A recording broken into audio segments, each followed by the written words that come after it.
Couple scrimmages under the belt now. How do you kind of see your group? I'm excited about this group. It's a tough group.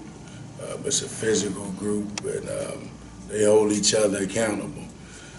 Even just yesterday's practice, after we watched it as an offensive staff, it was better than what I thought. I guess maybe they didn't want to do Indy drills, and I was so kind of heated at them during that. But then you go back and watch the tape last night as a staff, and it's like, golly, this may have been one of our, best practices. So, but I'm excited about the group. It's some experience, but it's guys in different roles, different positions, and we'll see. We'll see game one.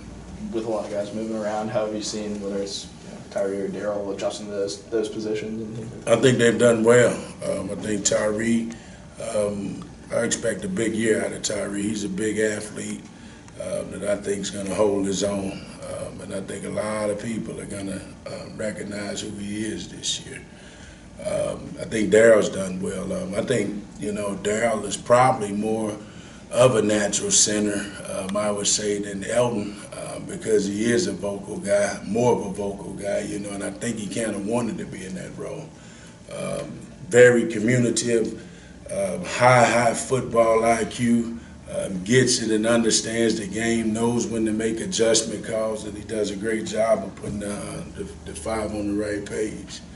I think Greg's done well at right tackle. I think Stu's done well at right guard. I think all those guys have done well being in new roles. But again, you don't know till the spotlight come on, and once that football is kicked off next week, we'll see. And beyond that starting five, how do you feel about the rotation of guys behind them? I feel good about it. I think we got some depth. However that Greg and Tommy and Stuart Reese, however that unfolds is unfold. They're probably going to end up getting equal playing time anyway, and the one that's not starting on paper, he's probably going to end up playing more than the one on paper anyway, because he's able to play multiple positions. But I feel good about that. I feel good about Mike Story being a veteran player, Mike being a tough guy.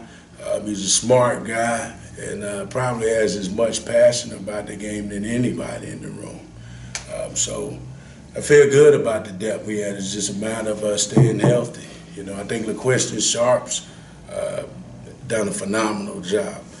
I think I was kind of rotating him and he and Cam Jones early in the spring to where he couldn't really get comfortable. And I think since he's gotten more reps this camp, I think he's gotten better. So we got some guys, but we just got to stay consistent and just keep working day in and day out, trying to get 1% better. Charles Cross came in as a highly recruited guy and got here early. Just how much did that help him? That kid's that's phenomenal. He's going to be a superstar one day. Sharp kid from a football IQ standpoint, very coachable. You tell him something one time, he can apply it from the classroom to the football field. As humble as they come, he can hold his own against the starters that he faces. It'll be interesting to watch him today, getting a lot of reps against our #1 defense, and I expect him to go out and do what he's been doing. To be honest with you guys, I don't think I've ever been around a true freshman with his ability, along with his mental capacity. Such a, I guess, mature young man for his age. He doesn't act like a freshman at all. Doesn't really joke around. He's real business-minded. I would say kind of similar to Deion Calhoun, and that's, I think, one of the reasons, obviously, why Charles is ahead of the other freshmen, because he's been here for going on 9 months, and he's learned behind some pretty good players. So he's done well. You mentioned LaQuiston Sharp. Where do you kind of see him factoring in this year? Well, I wanted to get him comfortable as far as the playbook first, so I left him at just strictly the right guard position. So that's all he's done to this point. But I had a conversation with him before camp saying, hey, in order for you to get on the field, the quickest way may be at the center position. especially being that Daryl's leaving, you know what I mean, after this season. So from here moving forward, I'm going to start cross-training him. And again, I didn't want to do it because I wanted him to understand the system and the playbook. I know now that he understands the playbook.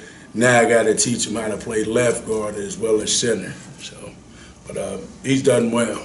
We haven't asked a lot about Deron Parker. How has he come along here? DP's done well. I'm proud of him. I expect a big year out of him. I think it's time for him to flourish and show people what he's capable of. He's a big, strong, sturdy, powerful kid. Does a great job, he and Daryl, you know, when passing off twists in pass rush. My expectations for him, and he understands that he has to be able to snap too. So I don't know if you guys have paid a lot of attention, but he's not quite half. I bet you out of because I keep account of who's getting what reps each day, and he's probably got a total of like 700 reps. I bet you 300 out of those 700 are at the center position. So, and he's played against our defense. Again, I don't believe in putting kids in situations in the game that they haven't been in practice. So he understands that he has to be able to play center at any given moment, because it will be times this year to where I'm going to play him at the center position. So, but he's done well. We've talked with guys at other positions about having year 2 under Coach Joe's offense and things, and he was telling us in the chalk talk thing, Coach Moorhead was about offensive line and having 4 hands on each guy and 4 eyes on the next level and stuff like that. How beneficial is it now to be in year 2 for the offensive line? Very beneficial. Again, I've had conversations with that group, our room. We should be better than we were last year because we know and understand the system better. You've been beside the guy that's playing beside you another year now, so I don't think it should be a letdown. We should definitely be better and have more confidence and understand who's my help when I got help, and even if I have help, how do I step, knowing those things according to the play call. When y'all put the roster together next week for the road trip, how many linemen do you expect to take in the first game? Definitely going to be 2 deep, I say, so at least minimum 10, possibly 11, maybe. We haven't really had that conversation yet, but we should at least 2 deep, 10 guys. So. Will some of those guys also be playing on punt team or place kick protect, those kind of things? No, it won't be. They won't be other than field goal protection. That's the only special teams that my guys will be on. Okay.